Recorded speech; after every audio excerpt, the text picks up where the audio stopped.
Hello! Ako nga pala si Rhea, isang Pinay na nakatira ngayon sa India. Sinabihan niya ako dito ni mother-in-law na gumawa daw ako ng watermelon juice kasi iinumin niya for her breaking fasting. Kasi Ramadan niya, bali kumakain lang siya 4 AM ng madaling araw at until 6:30 PM. So, ito na guys, yung watermelon at sinlice ko na nga dito sa tamang hindi naman masyadong maliit at malaki. Sa katamtamang slice lang kumbaga. So, yung ginagawa ko nga dito is biniblender ko na yung pulp ng watermelon. Everyday nga, gumagawa ko ng watermelon juice. Kung hindi watermelon is yung lemon juice, melon. Pagkatapos nga ng blender ko dyan guys, is make sure ko muna if durog na talaga yung pulp bago nga salain.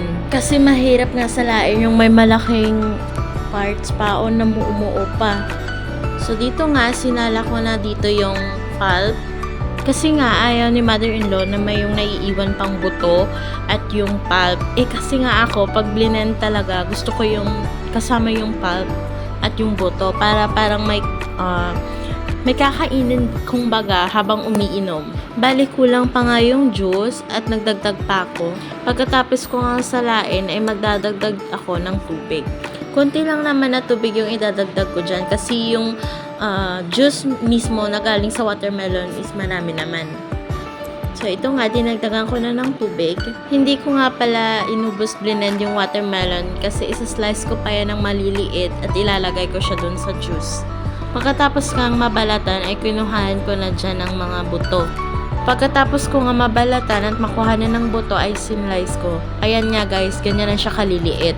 Nag-separate nga ako dyan para kay mother-in-law yung walang asukal kasi diabetic siya. Kaya nga sa amin ni Bado ay nilagyan ko dyan ng asukal. At pinatikim ko nga rin pala dyan kay Bado kung okay na ba sa kanya yung tamis. At ang sabi niya ay okay naman daw. Masarap sana ay fresh milk yung ginamit ko kaysa sa tubig. Ikaso nakalimutan ni Bado bumili. At ito nga, gumawa na rin si mother-in-law ng chai. At kanina bumili na nga si Bado ng samosa. Flavor niyan guys is beef at chicken. Mamaya if magbe-break fasting na, ilalagay ko yan sa pinggan. Ito na pala guys yung watermelon juice and this is how it look like. So, bali, isi-share ko nga pala sa inyo guys. Ito yung mga spices ni mother-in-law. And every time na nagluluto ako, is naku-confuse talaga ako if saan ba yung coriander dito sa apat na to. Sino bang mga Pilipina dyan na nandito sa India na nakaka-relate sa akin na maraming spices sa bahay?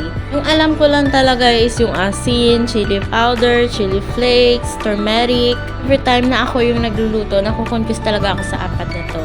So, ayan lang guys. Bye! Follow and subscribe.